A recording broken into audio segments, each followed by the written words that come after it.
I'm Angel Sides, and I'm running for the House of Representatives, Congressional District 13. And I've been doing a political commentary for the last 10 years, and I've been doing it on Free Speech Television, the only independent media station left, which is pretty scary in itself because we no longer have PBS. NPR is underwritten by corporations. But what I've learned from doing this commentary scares me even more. The number one thing is we're not addressing global warming. This is more than what people think. It is not just going to be starvation, which is bad enough, or mass migration, where people might think, well, this part of the world probably won't be affected. That's not the case, because right now, all the carbon in our biosphere is causing plankton to die at an alarming rate. In turn, the plankton produce half of our biosphere's oxygen. When there's only 2/3 to half the plankton we normally have, that puts even less oxygen in the air, causing more plankton to die. So it's cyclical. It's runaway climate change. Now we've got the coral reefs dying at an alarming rate. I mean, this is scary. If we don't have our ocean life, there's a good chance none of us will survive. We have insects declining on land, and some scientists are saying we are now undergoing the 6th mass extinction of all life. So this is more than global warming. This is a Permian air type mass extinction that it seems as though we're undergoing, an extinction of all life and the predictions of extinction and mass extinction. So setting that aside, we've got nuclear arsenals. We have so many nuclear bombs. There's got to be a way to disarm the planet at the same time and get rid of all these nuclear arsenals. Our nuclear power plants leak radiation as a byproduct, and they're designed to do so. There doesn't have to be a natural disaster. Fukushima is still leaking radiation into the ocean. So yeah, I mean, people don't realize there has been tests done, and there's no small enough amount of plutonium and uranium that doesn't produce cancer, and yet it's being leaked out into our streams, and eventually it gets in our oceans. So we have Monsanto and their pesticides, and that gets into our waterways. We're not going to have fresh water. We're fracking, that poisons our groundwater. So we don't need more deregulation. Okay, the CDC says by 2050, half of all children will be born with autism. Scientists are now saying that children born today won't live a full life. How much dire can it get for us to realize we have to address some of these issues? And I know that we're not even safely storing their uranium and plutonium. It's actually sitting in our nuclear power plants in storage. It's not being transported anywhere. And we have more nuclear power plants here in Illinois than any state in the Union. And some of these power plants are getting old. These nuclear power plants have got to be shut down, and shut down in the right way, shut down in a safe way. Those are some of the issues that are dear to my heart. 3 issues that affect all issues is we have a lot of politicians who are what I call corporate puppets. We got to get the big money out of politics. We have multinationals dumping billions of dollars into our elections, and in turn they get laws passed to make themselves more money, to deregulate, to subsidize. So we throw tax dollars at them. They want laws passed such as not to turn to expanding Medicare, because that would eliminate the insurance companies. These insurance companies are the middlemen that make our healthcare system complicated. It stresses sick people out, trying to fight with them. We have no business making our healthcare for profit. Not our healthcare. I'm not against capitalism. I really believe multinational corporations need to be reined in to just conduct business in the state they originated from. That would open up a lot of more mom and pop operations. That's what capitalism was about. That's when everyone fell in love with capitalism, and that's what we need to go back to, quite frankly, because this is getting dangerous. We have what Jimmy Carter calls an oligarchy. Yeah, we need to get the big money out of politics. Go to movetoamend.org, sign the petition, and secondly, we need to co-opt our media. Our media, by how they produce the news, how commentators influence people, their opinion becomes the American population's opinion, in my opinion, because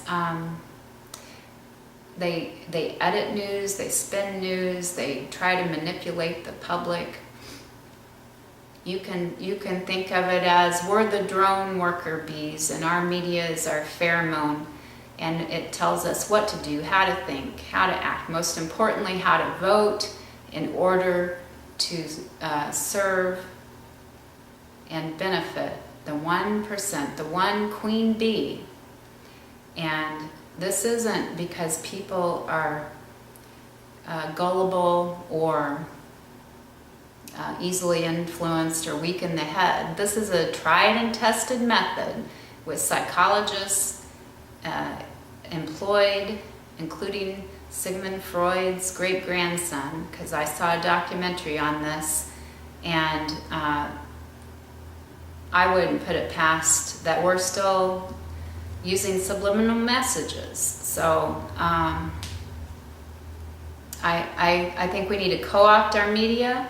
This is one of the most important things. Somebody thought that was a bizarre idea. I brought this up, but it's got to happen. When I was growing up, they were only allowed to report the facts. Nobody's opinion was part of the news, and we need to go back to that and get this entertainment out of our news. It shouldn't be for ratings, it should be a public service, obviously. So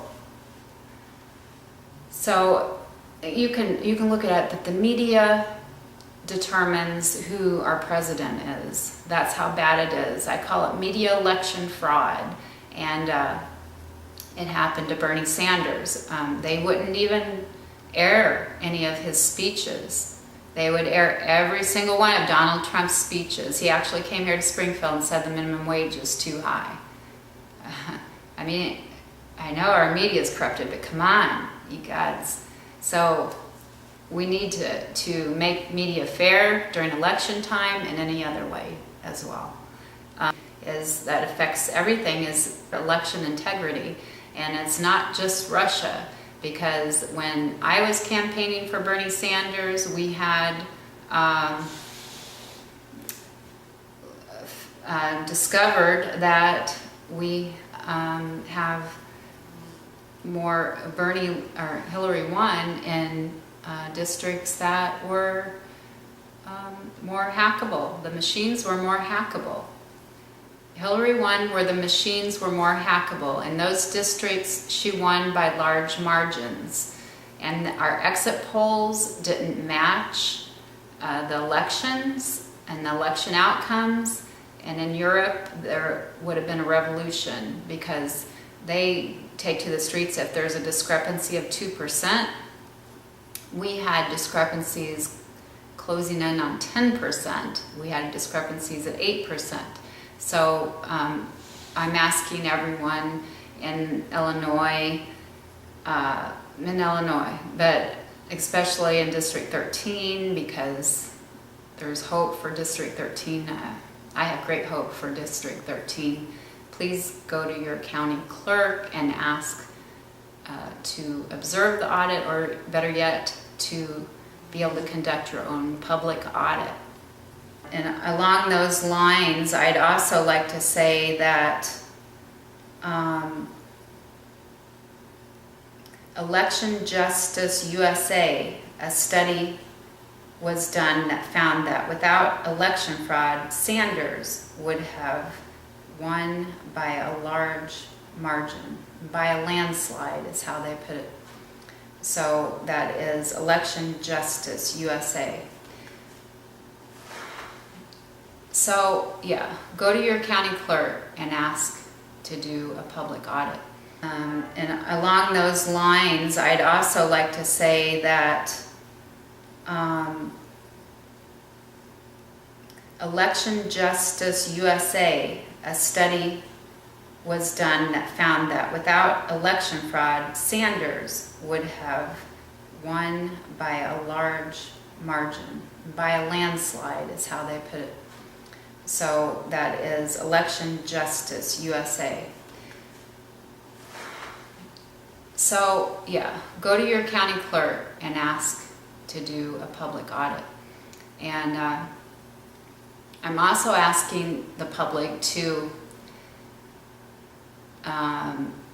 call Dick Durbin and do it on your lunch every day for a week till you get through. Even if you get through, keep calling and tell him that you want him to whip the Democrats to sign on to HR 676, expanding Medicare. I like the way Dick Durbin votes most of the time. I like Dick Durbin. I campaigned for Dick Durbin. But why isn't he being a leader and signing on to HR 676?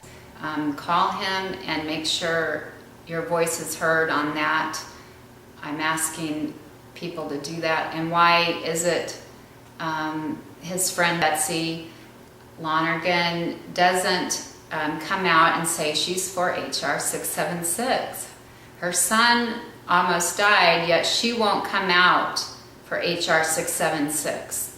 It's time that we have single-payer universal health care in this country like every other country in the world. Remember at preschool? How are they alike? How are they different? How are they alike? How are they different? Well, how are we different from those countries that we're the richest country in the world, but we can't have single-payer universal health care? Ask yourself that question. It has to do with what I just said about the insurance companies. We need single-payer universal health care in this country. Stop stressing out the elderly, stop stressing out the sick, and let's get this going on. Dick Durbin, sign on to HR 676.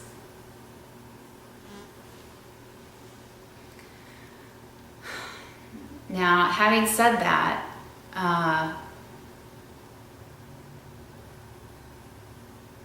you know, just haven't been the same.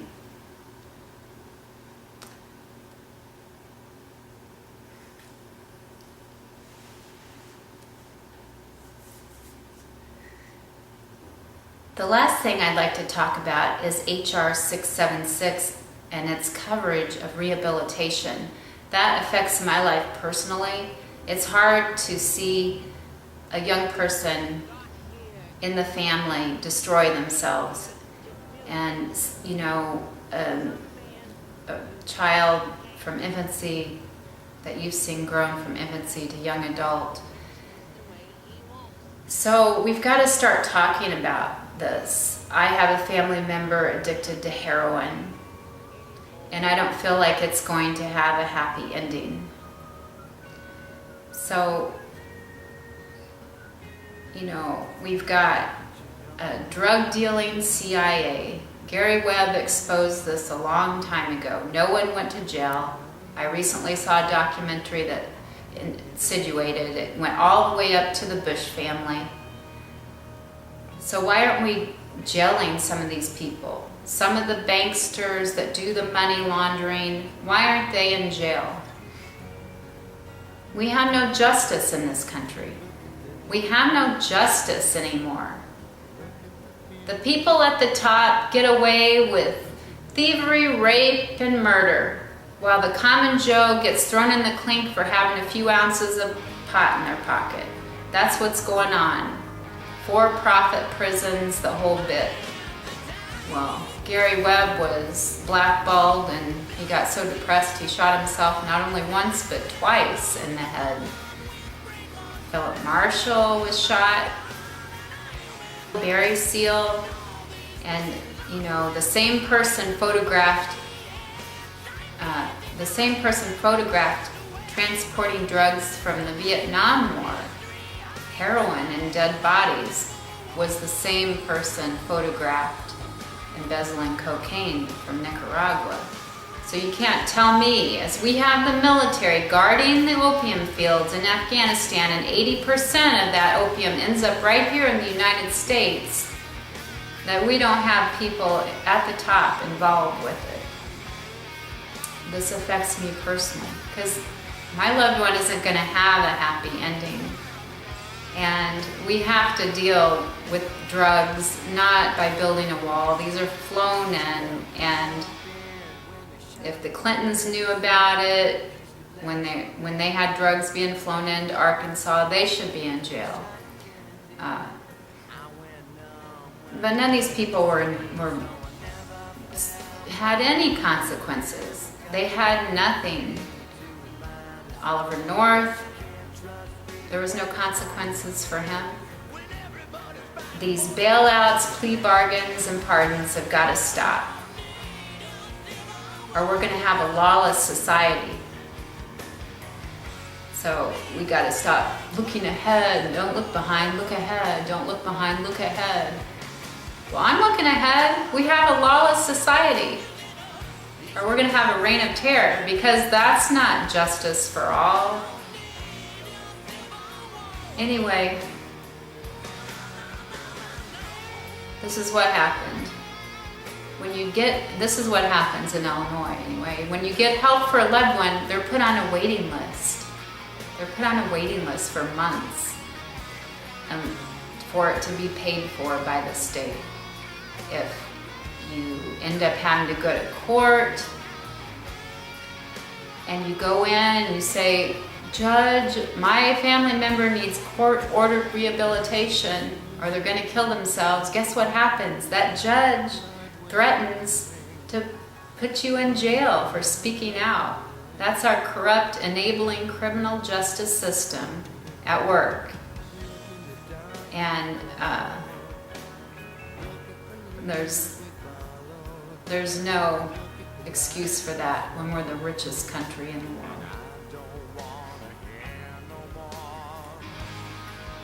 I'm Angel Sides, and I'm counting on your support March 20th. Let's do it.